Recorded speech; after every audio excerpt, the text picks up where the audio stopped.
എങ്ങനെയാണ് ഇന്നലെ ഇസ്രായേൽ ഖത്തറിനെ ആക്രമിച്ചത്? എന്തുകൊണ്ടാണ് ഇസ്രായേൽ ഖത്തറിനെ ആക്രമിച്ചത്? ഈ കാര്യങ്ങളാണ് ഈ വീഡിയോയിൽ പറയാൻ പോകുന്നത്. ഇന്നലെ ഖത്തർ സമയം 3 മണിയോട് കൂടിയാണ് ഇസ്രായേലിൻ്റെ F-35 വിമാനങ്ങൾ ഖത്തറിലെ കതാരിയ ബീച്ചിനടുത്തുള്ള ഹമാസിൻ്റെ പൊളിറ്റിക്കൽ ഓഫീസായി പ്രവർത്തിക്കുന്ന വീട് ആക്രമിക്കുന്നത്. വീട് ഏറെക്കുറെ പൂർണ്ണമായി തകർന്നത് ചിത്രങ്ങളിൽ വ്യക്തമാണ്. ഖത്തറിൽ ഇറാൻ മുൻപ് നടത്തിയ ആക്രമണത്തിന് സമാനമായ ശബ്ദപ്രകമ്പനങ്ങളാണ് ഈ ആക്രമണത്തിലും ഉണ്ടായത്.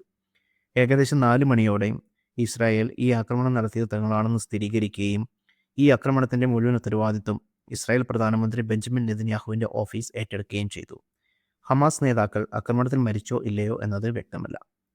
ഇനി എന്തിനാണ് ഖത്തറിൽ ഇസ്രായേൽ ആക്രമണം നടത്തിയത് എന്നുള്ളതിൻ്റെ കാരണങ്ങളിലേക്ക് കടക്കാം.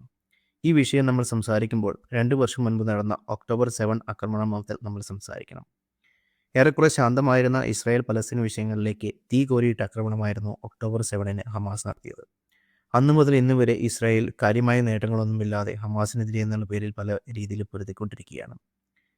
അവരുടെ ലക്ഷ്യം ഹമാസ് തടവിലാക്കിയ ഇസ്രായേൽ പൗരന്മാരെ മോചിപ്പിക്കുക എന്നതാണെങ്കിലും അവരിൽ എത്ര പേർ നിലവിൽ ജീവനോടെയുണ്ട് എന്നുള്ളത് പോലും സംശയമാണ്.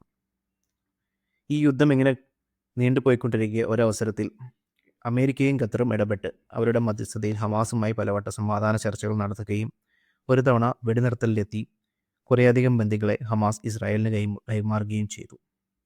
എങ്കിലും കരാർ പ്രകാരം ബാക്കിയുള്ള ബന്ദികളെ കൃത്യമായി കൈമാറാതാവുകയും ചില മൃതദേഹങ്ങളിൽ DNA ടെസ്റ്റിൽ വ്യത്യാസം കാണിക്കുകയെല്ലാം ചെയ്തതോടെ ഇസ്രായേൽ ഹമാസുമായിട്ടുള്ള യുദ്ധം പുനരാരംഭിക്കുന്ന സാഹചര്യമുണ്ടായി.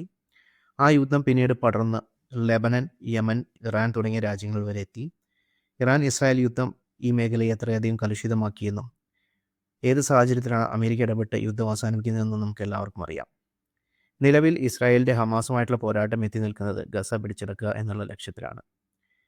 ഈ രീതിയിൽ യുദ്ധം പോയിക്കൊണ്ടിരിക്കുമ്പോഴും ഖത്തർ ഇടപെട്ട് പലപ്പോഴായിട്ട് മധ്യസ്ഥ ചർച്ചകൾ നടത്തുകയും വീണ്ടും സമാധാനം കൊണ്ടുവരാനായിട്ട് ശ്രമിക്കുകയും ചെയ്യുന്നുണ്ടായിരുന്നു.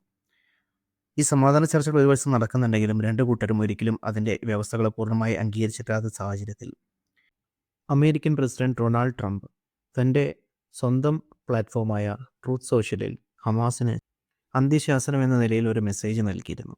ഈ മെസ്സേജിൽ ഹമാസ് ഇനിയും വഴങ്ങിയില്ലെങ്കിൽ സംഭവിക്കാൻ പോകുന്ന കാര്യങ്ങൾക്ക് പൂർണ്ണമായ ഉത്തരവാദിത്തം അവർക്ക് മാത്രമാകും എന്നുള്ള രീതിയിൽ അദ്ദേഹം എഴുതുകയും ചെയ്തിരുന്നു.